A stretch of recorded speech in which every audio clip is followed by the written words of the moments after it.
memiliki teropong gitu, besarin terus tuh lensanya, besarkan sehingga kita jadi semakin hebat, ya, menikmati petunjuk ini, ya. Nah, baru satu ayat tuh, wan najmi idza hawa, ya. Nah, ayat berikutnya, ma dhalla sahibukum wa ma ghawa. Dikatakan di sini kawanmu, ya. Maksudnya Rasulullah SAW. Ayatnya bicara mengenai siapa saja yang mendengarnya, termasuk orang kafir musyrikin Makkah. Kita lihat mengapa disebutkan sahibukum, tidak sesat dan tidak pula keliru. Kawanmu tidak sesat dan tidak pula keliru. Ini bantahan. Saya katakan tadi bahwa mereka menuduh bahwa Rasulullah Muhammad ini sesat, dia gila, segala macam tuduhan. Ini karakter assassination. Dibantah dengan ini. Kawanmu tidak sesat dan tidak keliru, dibantah. Mengapa disebutkan kawanmu? Kawan itu sahabat di sahibuk. Itu kita tahu persis dia. Kita tahu keluarganya, kita tahu apa yang berlaku pada dirinya, karakter dia, akhlaknya dia, kita tahu persis. Itu namanya kawan, sahib. Kalau tidak namanya kulik saja, teman sekantor gitu, kita tidak tahu persis tuh. Kalau sahabat, friend, itu kita tahu. Sampai kesulitan dia pun kita tahu, sehingga tanpa dia berbicara, ya, kita membantu dia. Itu arti kita tahu. Itu namanya kawan. Lah orang Quraisy ini tahu Rasulullah SAW ini lebih dekat dari adik atau kakaknya, lebih dekat dari anaknya. Dia tahu persis sifat-sifatnya, tahu persis bahwa beliau ini dari keluarga yang sangat mulia, Bani Hashim. Tahu persis dari sejak kecil beliau ini tidak pernah berbohong. Tahu persis akhlaknya, mulut katanya manis. Kalau dia selalu berkata benar, kok tiba-tiba dikatakan mereka ini sahib, tahu persis.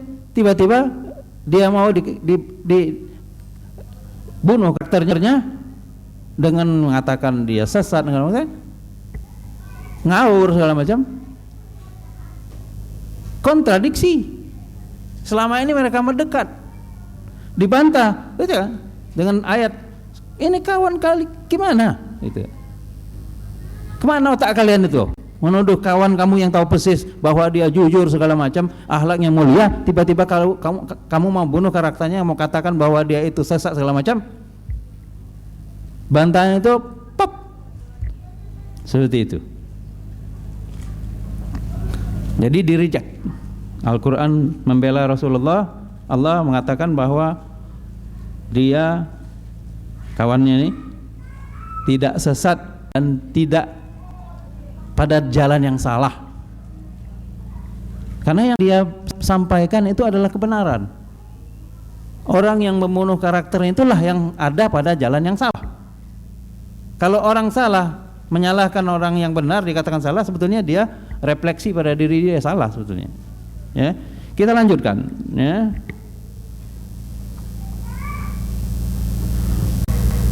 Wa ma yuntiqu anil hawa in huwa illa wahyu yuha.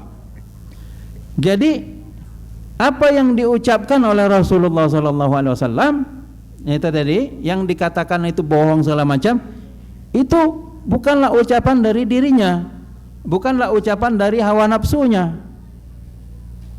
melainkan itu adalah wahyu, ya.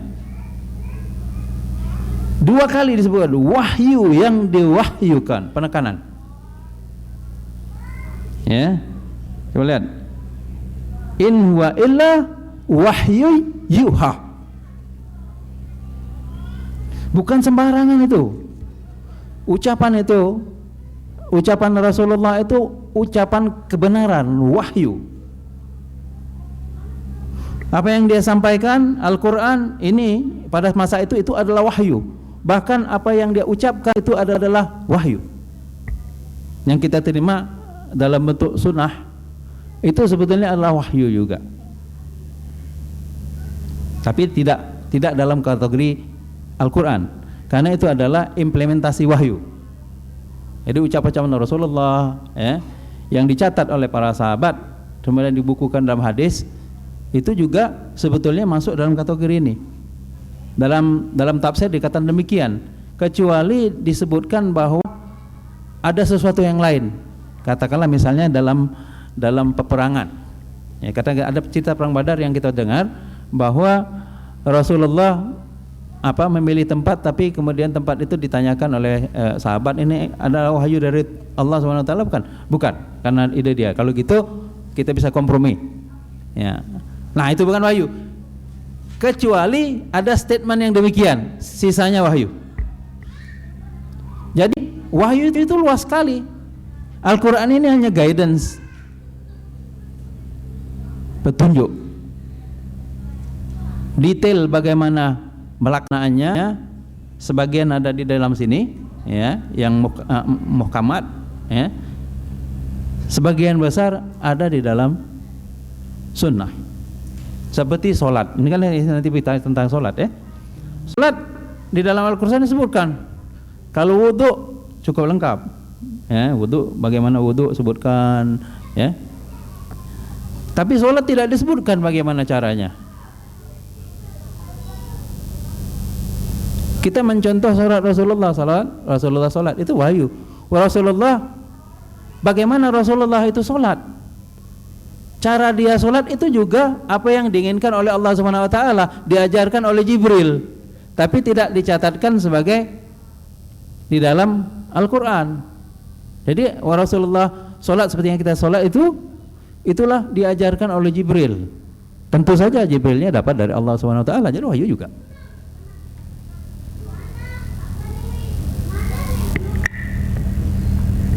Jadi orang-orang kafir Quraisy, musyrikin atau yang sekarang ini ya, banyak masih itu orang yang mencaci maki Rasulullah, lihat aja di internet. Bahkan Al-Quran dikata-kata, bahkan ada yang dibakar segala macam. Wahyu yang ini, wahyu. Ya. Kita lanjutkan. Allamahu syadidul quwa, yang diajarkan kepadanya oleh Jibril yang sangat kuat. Jadi wahyu tadi, baik wahyu yang disampaikan oleh Jibril lah. Wahyu turun ya atas perintah Allah kepada Jibril, Jibril menyampaikannya kepada Rasulullah. Ada yang disuruh catat yang bagian daripada Al-Quran, ada yang tidak. Ada yang wahyu yang lain kita dengar hadis qudsi, ya jelas wahyunya hadis qudsi. Allah SWT mengatakan demikian, panjang, banyak tuh hadis qudsi. Tapi tidak masuk dalam kategori Al-Quran karena terpisah. Demikian juga hadis-hadis yang lain. Jadi diajarkan oleh Jibril. Jibril ini adalah makhluk yang sangat kuat, luar biasa, makhluk mungkin paling kuat lah kalau makhluk Allah SWT. Dia sangat dekat kepada Allah SWT. Dia adalah penghulu malaikat. Tugas beliau sangat mulia sebagai guru dan menyampaikan ajaran dari Allah SWT kepada para rasul. Termasuk Rasulullah, dia datang membawa wahyu, kemudian disampaikan dengan melakukan proses. Mungkin apa yang diucapkan Allah SWT berbeda dengan apa yang dalam bahasa. Itu Jibril yang melakukan codingnya ke dalam bahasa Al-Quran, bahasa Arab. Kalau dalam Nabi Ibrahim, bahasa Nabi Ibrahim, suhufnya. Nabi Musa demikian juga. Jadi Jibril ini pandai macam-macam bahasa manusia ya. Hebat sekali dia ini ya. Kalau dari segi fisik, ini disebutkan dari segi fisik luar biasa. Dikatakan malaikat itu mempunyai sayap. Sayap itu boleh dikatakan pangkat lah. Lah Jibril 600 sayapnya, kiri kanan 300. Satu sayap saya, kalau Jibril mau kekuatannya itu satu kibas sayap itu habis tuh New York. Finish. London tap, beres tuh. Ludas, habis saja. Begitu hebatnya Jibril. Ya.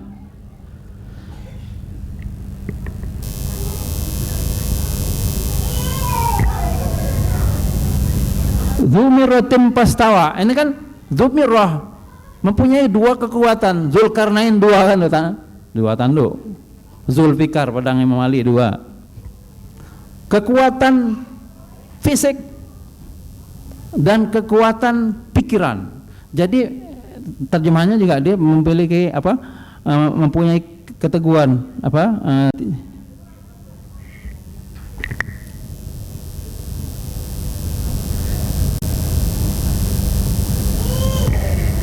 Makhluk yang sangat cerdas. Jadi dari segi fisik adalah hebat, tapi dari segi pikiran, otak itu juga sangat cerdas sekali. Kecerdasan kita ini nggak ada apa-apanya lah dibandingkan Jibril. Jadi ide-ide mungkin disampaikan kepada Rasulullah SAW, ya, begitu cerdas, ya.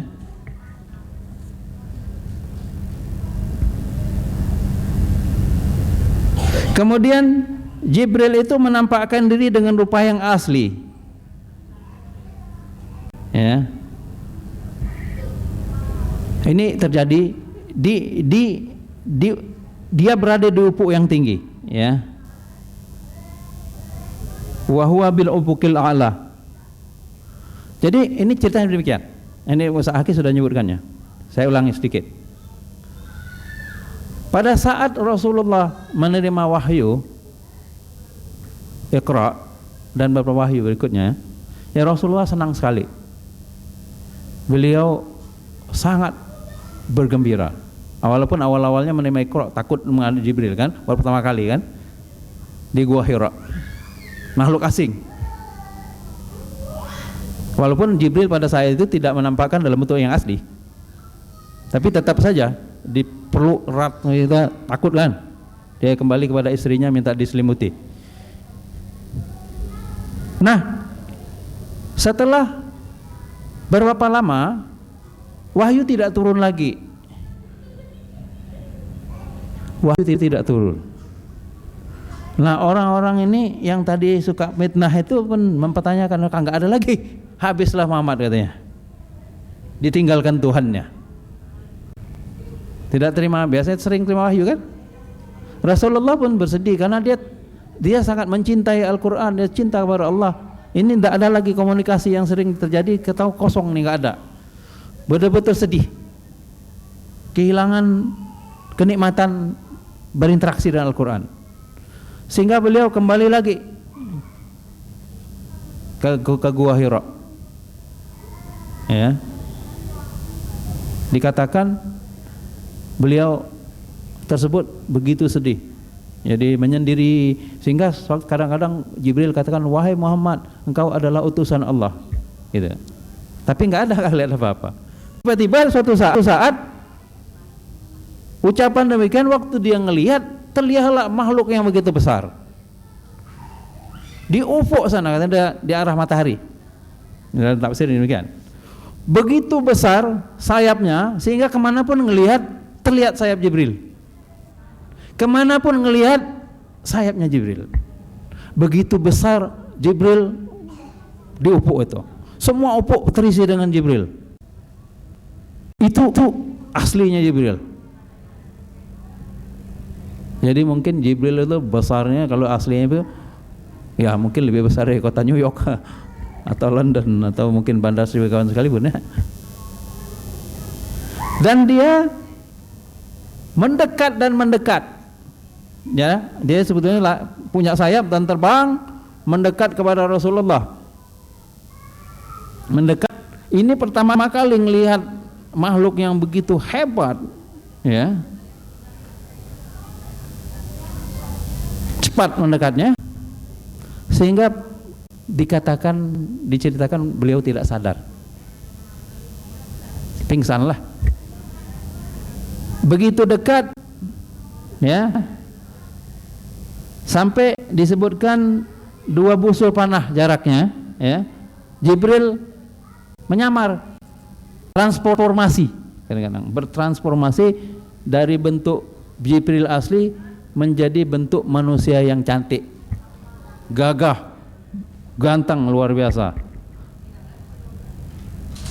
Ada di hadapan Rasulullah, jarak begitu dekat, dan Rasulullah sadar. Jibril kenal Rasulullah kan, senang dia, ini bakal dapat wahyu kan, benar dapat wahyu. Dikatakan wahyu yang beliau dapat yang menghibur beliau itu surat Ad-Duha. Jadi beliau mendapatkan surat Ad-Duha. Dikatakan juga beliau juga mendapatkan surat Al-Insiqaq, Izas Sama'un Saqat. Dua surat itu. Ada yang mengatakan surat Al-Insyirah, Alam Nasrah Laka Sadrak. Jadi kalau kita dalam keadaan gundah gulana, sedih, kalau ngelihat ini, bacalah banyak-banyak surat Wad-Duha. Karena memang waktu dia diturunkan menghibur Rasulullah SAW. Setelah itu Rasulullah kembali lagi, dan wahyu tidak ada lagi gap terus. Ya. Disebutkan sini, tsumma dana fatadalla fakana qaba qausaini au adna pauha ila abdihi ma auha. Jadi pada sudah dekat, ya, lalu disampaikan wahyu itu. Nah, ini Jibril pertama kali dilihat oleh Rasulullah SAW dalam bentuk yang asli. Dikatakan ini di bumi ini, yang ini. Ada yang mengatakan bahwa ini dalam tafsir ini adalah pada saat pertama kali Iqra. Tapi riwayat yang lebih kuat adalah pada saat beliau tidak menerima wahyu dalam waktu yang cukup lama, ada gap, sehingga wahyu yang disampaikan adalah Wad-Duha. Ini riwayat yang lebih kuat.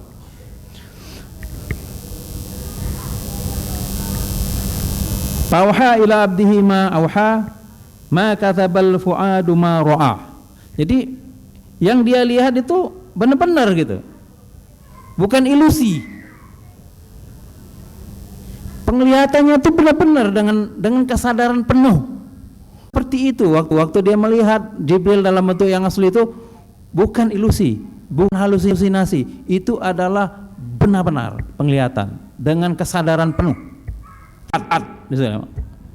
Fuad itu kan hati, ya, kalau gitu kan hati, kesadaran penuh. Itu Rasulullah melihat Jibril. Tidak dikisahkan pada nabi-nabi yang lain di dalam Al-Quran melihat Jibril. Mungkin ada juga melihat Jibril, tapi tidak dikisahkan.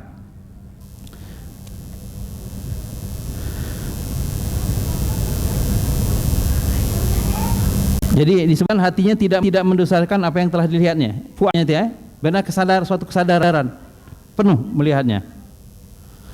Nah, kemudian di sini disebutkan, ya,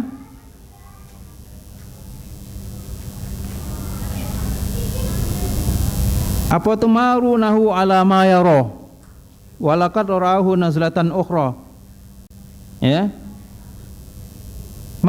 Apakah kamu musyrikin Mekah hendak membantahnya tentang apa yang dilihatnya? Jadi mungkin ini diceritakan pasti, ya, pasti diceritakan bahwa beliau melihat Jibril. Lalu mau membantah enggak, ini benar-benar, ya. Kemudian inilah berikutnya ayat, mulai ayat ke-13, ya. Ayat ke-13, walaqad ra'ahu nazlatan ukhra. Dia ngelihat sekali lagi inda sidratil muntaha. Ngelihatnya sekali, dua kali, yang kedua nih indaha jannatul ma'wa. Jadi Rasulullah, inilah argumen yang mengatakan bahwa Rasulullah sampai ke Mi'raj. Walaqad ra'ahu nazlatan ukhra. Dia ngelihat sekali lagi, di mana? Bukan di bumi, tapi di sidratul muntaha. Ayat tidak rinci menceritakan step demi step, tapi hadis menceritakan bagaimana ada di surat Al-Isra. Pada membahas surat Al-Isra memang diceritakan panjang lebar tentang hadis-hadis yang berkaitan dengan Isra Mi'raj. Hadis yang disampaikan oleh Ustaz Haki minggu lalu, misalnya pada langit pertama ketemu ada Nabi Adam, sampai akhirnya ketemu lagi, sampai terakhir langit yang ketujuh ketemu Nabi Ibrahim. Kan ada 7 lapis langit. Akhirnya sampai ke Sidratul Muntaha. Artinya di ujung betul langit yang ketujuh.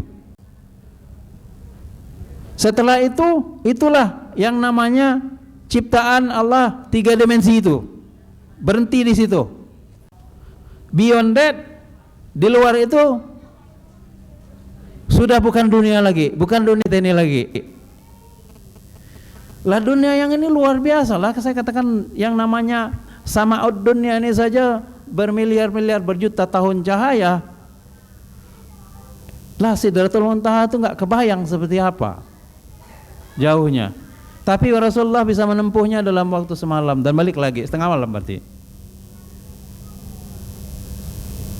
Jadi itu tidak bisa dikira-kirakan dengan ilmu yang ada sekarang pun. Kalau kita gunakan ukuran tahun cahaya yang paling kuat, katakan kecepatan yang paling kecepatan cahaya.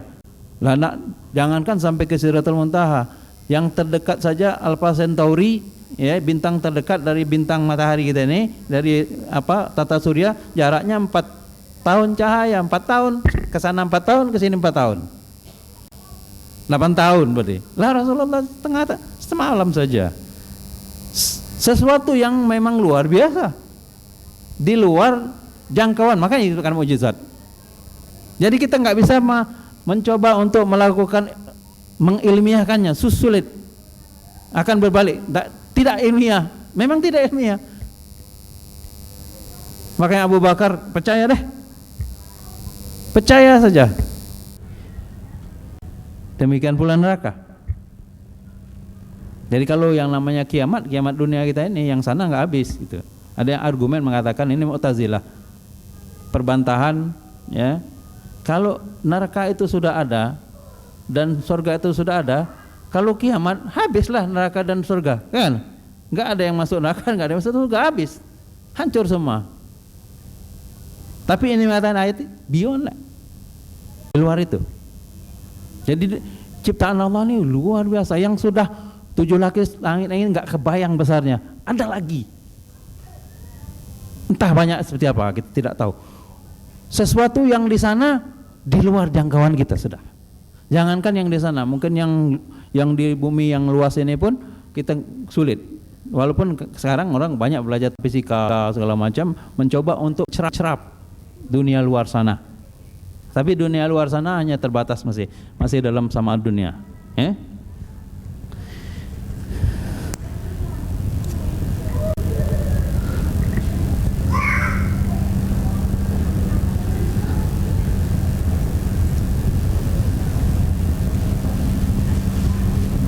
Nah, Rasulullah kembali disebutkan di sini, dia melihat Jibril, ya, dia melihat Jibril dalam rupa yang asli pada waktu yang di sini di Sidratul Muntaha. Jadi waktu dia menemani mungkin rupanya tidak asli, tapi setelah di Sidratul Muntaha berubah menjadi rupa yang asli. Dan setelah itu Rasulullah bertemu dengan Allah. Jibril tidak sanggup karena di luar jurisdiksinya, dibatasi sampai Sidratul Muntaha. Jibril di luar ini kau tidak bisa masuk lagi, tidak kuat, tidak mampu melakukannya. Ya, diceritakan bahwa kalau pergi ke sana hancur atau menjadi burung. Nabi Jibril nggak mau cari penyakit lah. Stop, Rasulullah bisa jalan. Bagaimana jalannya kita nggak tahu. Dan dia berjumpa dengan Allah Subhanahu Wa Taala. Nah, disitulah kehebatan Rasulullah Sallallahu Alaihi Wasallam. Dia melampaui Jibril. Jibril tidak mampu ke sana beyond itu, tapi Rasulullah Sallallahu Alaihi Wasallam manusia mampu melakukannya.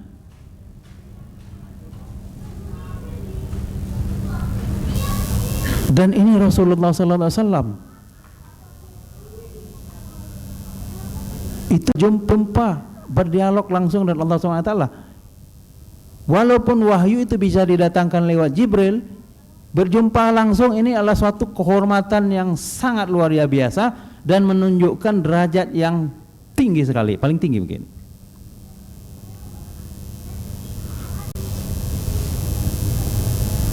Jadi Rasulullah itu manusia yang sangat dekat kepada Allah SWT, ya,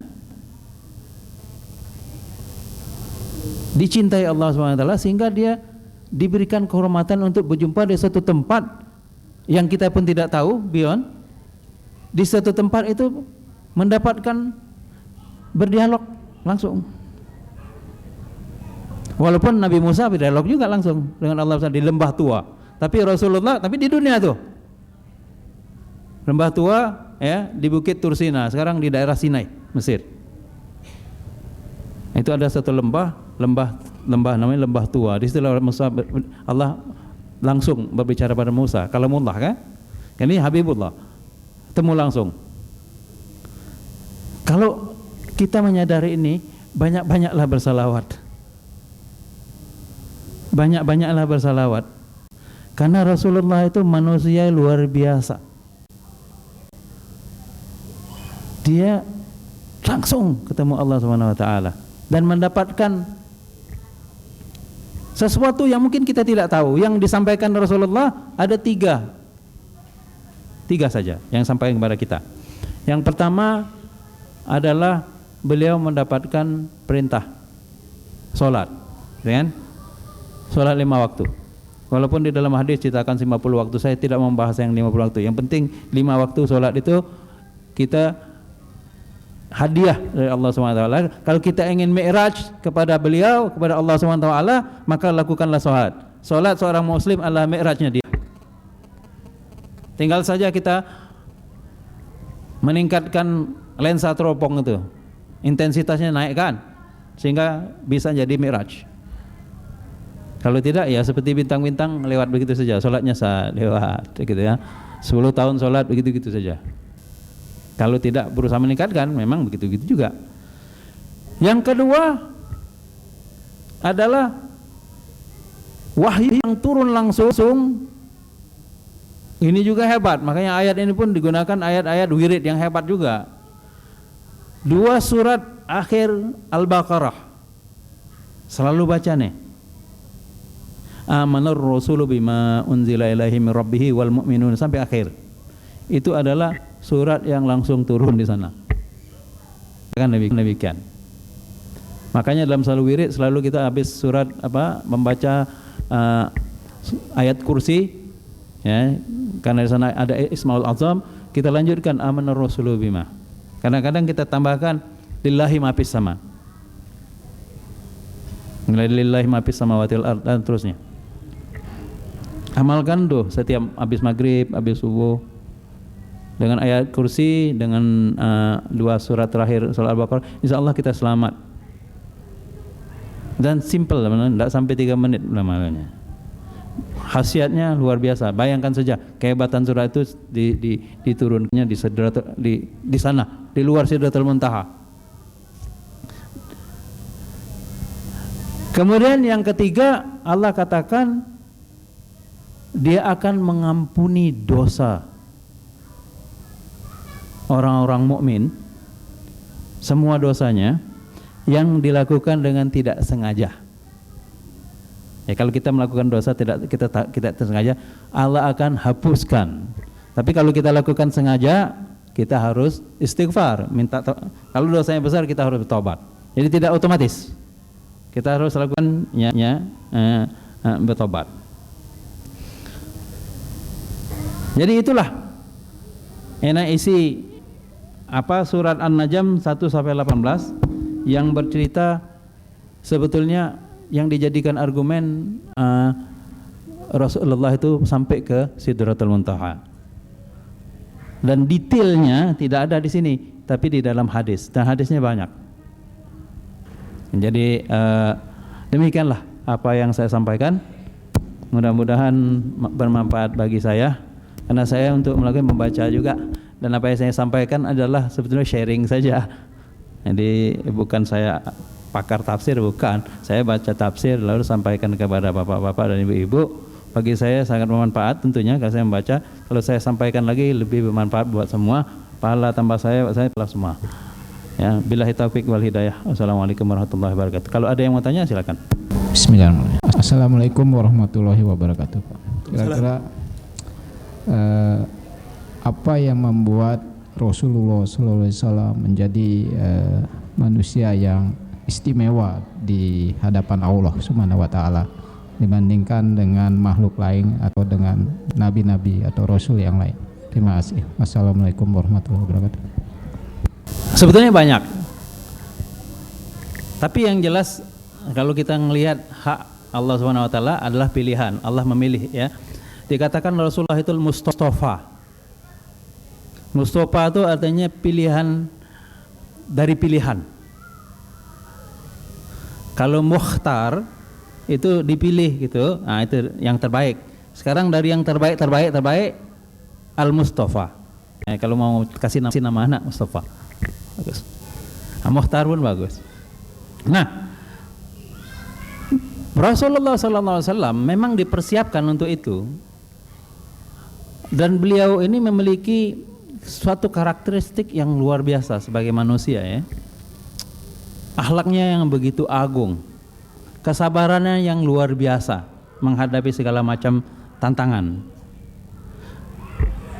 Nah, ini rahasia Allah SWT. Walaupun dari kecil dia sudah di training sebelum menghadapi kesabaran, karena pada saat sejak kecil dia tidak mengenal ayahnya, kemudian dalam masa yang masih sangat belia ibunya sudah meninggal, kemudian mengalami banyak sekali